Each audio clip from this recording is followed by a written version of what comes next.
用朴素的茶具还原真实的茶品。大家好，我是真茶君普文。今天我们继续接上一个视频，如何喝懂普洱茶。在上2期的视频当中，有一期是重点讲述了4个步骤是怎么来划分的。在上一个视频当中，普文讲述了如何来看这个干茶细致的一部分。如果前2个视频普文会把它做成一个合集，看干条部分得到了很多朋友的认可。接下来我们用同一个茶具同一个茶继续往下为大家讲解，让茶友们跟着普文一步一步往下学习，然后完全搞懂普洱茶，完全了解普洱茶的知识。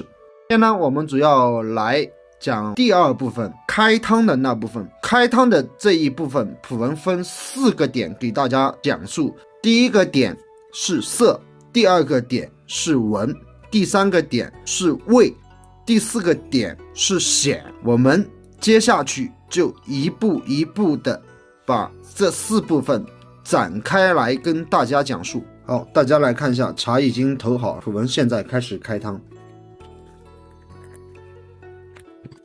我们来出汤看一下。首先我们来讲第1点，色分几个点来讲。首先我们看第1泡开汤的汤色，大家看这个开汤的汤色，它是比较清澈。然后我们再来看这个茶条的颜色，这个茶条的颜色大家看一下，有绿有青有黑有红。上一期视频当中曾经讲过，这个红条的这个颜色是在晒制的过程当中未能及时干燥。在第1泡开汤的过程当中，我们采用2个方式，一个是看颜色，第2个就是闻热汤香跟闻茶条。好，我们进行下一步闻出来这个热汤香中香气是怎么来的。我们再来闻一下，这个茶条当中也是有一股香气但是略微有一个发酵的味道。从这一点我们可以判断这个茶在闻到的发酵的味道，我们可以判断这个茶是有焖发过的。好，为了让大家更精确的来判断这个茶有没有发酵，有没有焖发，我们再进行第2泡。在进行第2泡的同时，我们再闻一下这个公道杯的冷杯香。如果通过发酵的冷杯香，它的蜜香味会很浓郁，不是淡淡的。到第3泡的时候，我相信这个汤色它会出来黄金汤。大家看一下这个汤色是不是变浑浊了，没有刚才那么的清透了。好，我们再来闻这个茶香更香一点。普文给大家普及一点各种香味它是怎么来的。普文直接告诉大家，如果它没有发酵是茶叶的本味香，请大家记好这一点。所有的香型都是通过茶叶发酵来改变的。杀青的味道在开汤的时候更加能闻出来，但是这个茶是通过茶叶的其他的香型，然后把这个锅味有盖下去，但是通过开汤之后完全就能显现出来。进入喝的第1泡，大家看一下这个汤色是不是没有之前的那种清澈浊不透。第3个部分，入口评判茶就是味不是通过这1泡完全决定了这个茶的生命力和决定了这个茶的好不好。一般我们来评测茶正常是3泡，喝3泡焖1泡，这样的话我们能完全掌控这个茶。好，我们来试喝一下，相对来说比较淡但是水很柔。好，讲到水很柔，我们又给大家细致的讲解一下为什么能把水细化。从技术原因，普文给大家讲，只有发酵才能让水细。大家喝过红茶吗？红茶汤水够柔吧，就是这个原因。好，我们喝的第2泡，其实品一款茶和评判一款茶，用大家细微的眼睛去发掘，味蕾去感觉这个茶怎么样，加上你的鼻嘴舌喉综合来判断。来，大家看一下汤色当中很多漂浮物，这个情况是怎么来。我们直接告诉大家，一定是焖发，只有焖发才能造成这样的一个情况。照道理来说正常的普洱茶泡完2泡之后，它的颜色偏绿了。新茶来说我们不讲老茶，讲新茶。好，我们来喝第2泡品鉴，就是味水很细，苦涩度很低。一个茶要做到苦涩度很低，普文也告诉大家有2个办法，一个不细胞破壁干燥，就相当于白茶，它没那么苦涩，还有一个发酵，在制作茶过程当中让它有部分的发酵，这样出来的茶水很细，汤感很柔，但是这个茶来说，色底在舌苔中间立马呈现。这个时候我们来讲第4点，为什么叫咸。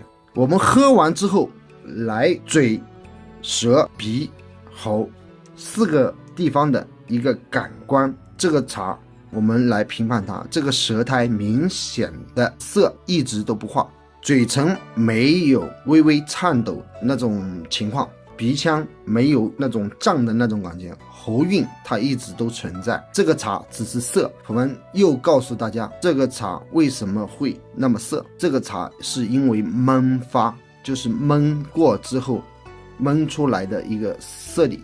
普文所讲的焖发是在哪里，就是杀青完后焖2个小时1个小时的过程。比如说像黄茶，它就有一个焖黄的工艺，这个就相当于一个焖黄的工艺。但是黄茶最后一道的工序，它不是拿去晒，是拿去直接烘焙，直接干燥，所以它干燥的速度很快，色底就不会有那么重。但是普洱茶它是拿来晒，晒的过程当中，像这个茶还存在一个问题，为什么？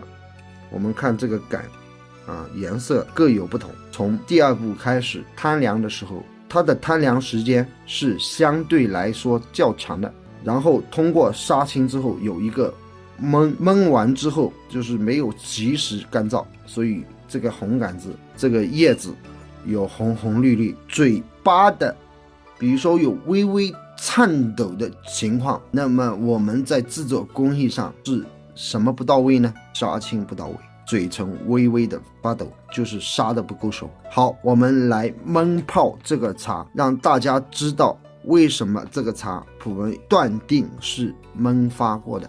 来焖泡3分钟，看汤色就能明白，这已经开始化了，大概是1分半钟。这个茶到了，我们出汤看一下这个汤色，大家看一下是不是很浑，漂浮物很多的。我们来第2步闻一下，这个锅味有略微的杂味，简单的看，绿色还有墨绿色它叶底有不同，这个茶调红黄绿各有不同，黑各有不同。